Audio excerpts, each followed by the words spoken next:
Mrs. Your two things over here, and statistics won't lie. So statistics very clearly maintain the fact that there's a movement of people from the lower strata, and there's an upward movement which is taking place in the middle class. So the movement is up rather than going down. Isn't that contrary to what opposition parties often paint a gloomy picture as far as the Indian economy is concerned? See, the way somebody explained to me a couple of decades back was that rice was available at a particular price in 1940.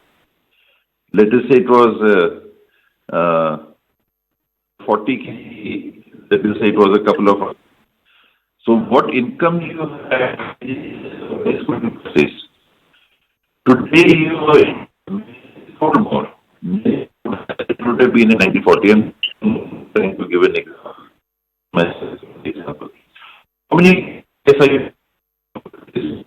Or truly in terms of amount of income you're enjoying, but have you the capacity to purchase 3 cars if you were being able to purchase 1 car? I don't think so. So those are the real terms which need to be evaluated. And like you were saying, there are certainly figures which the State Bank would have been having, which need to be seen from these perspectives too. Denying upward, is the country not progressing? It certainly is. 1947 to 2023, have we not progressed? We certainly have. But another interesting fact, and much of the data which is being put out is on the basis of the ITR collections.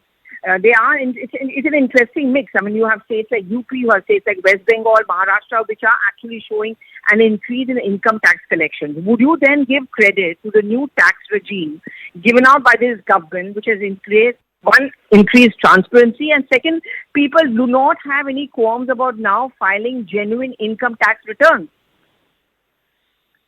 This view has been prevalent for many years now, that a lower tax slab lead to higher realization of revenue. This is a view that many people hold. So that is one thing. And the country is progressing.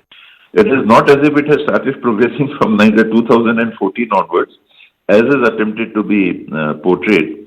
If you take the figures from 1947 to, let us say, 2013, the cut-off time is particularly.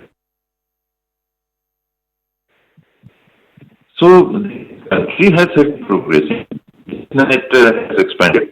The middle class has expanded. About 7-8 years ago, I had read an article that now our middle class is 2 lakh and above income people is more than those below 2 lakh. So certainly the country has progressed in terms of economic well-being. There's a little doubt about that. But when you try to take credit for certain issues, then things become maybe political. Before we let you go to the fulcrum of the India Front opposition, and which is certainly going to be one of the main pitches you are saying are going to make for 2024, is the fact that there is rampant economic downturn, the gloomy economic picture. You yourself concede that there has been economic well-being which has increased. In that sense, do you think that would be a wrong narrative which is going to be pushed by the opposition parties? They need to be a little bit more realistic? What people are trying to say is not that the country's situation has not improved, but there are many factors which are still pulling us down, like employment, like inflation. Just the other day, one saw that the manufacturing index has gone down, the price index has gone up. So those are the things which worry people in the immediate term. Overall, if you see the picture, how many two-wheelers were being manufactured in India earlier, how many are being manufactured now, how many are being picked up by the people, how many four-wheelers were manufactured earlier, how many four-wheelers are manufactured now. But could they not have been able to buy more? So that is what I was trying to get at. The income you have, how many three-wheelers were you buying earlier, four-wheelers, and how many four-wheelers are you buying now, if we are talking of the middle class? So has your capacity increased to be able to buy four-wheelers if you're being able to buy one? No, that is not the situation. So we need to keep going up the spiral, keep going up, not have impediments which pull us down. Okay. Thank you very much, Mr. Dio, for sharing your thoughts Thank with us. you, So ma'am. the quick thing is over here that the government, of course, is going to be looking at this report as an evidence of the fact which they have been always claiming that in the last 10 years, there has been, the last 14 years actually, there has been a lot of growth as far as the economy is concerned. And India, in fact, has been one of the few countries, especially if the comparison you're making to China, has seen a lot of green shooting of the economy or a growth in the economy. And the benchmark of economic growth often becomes about how many taxes people start filing. That has seen a huge increase.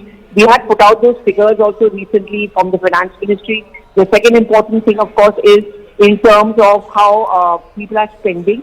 When the middle class starts moving up into a tax category or into the income category, they want to hoard less, they want to spend more because this is also an aspirational class. And when the middle class starts spending more, it really helps the economic demand and supply chain because the corporates would be happy. There was always a concern that, especially during the COVID and the post-COVID times immediately, would people really want to spend on what is often considered to be a luxury? For example, air conditioners, electronic goods. That's clearly what is not happening. This becomes an important benchmark ahead of the 2024 Lok Sabha elections and also the state elections because this is going to give ammunition to the BJP to counter the opposition narrative that the economy is looking very gloomy. There is no growth taking place. People are not having jobs and therefore they do not want to spend money.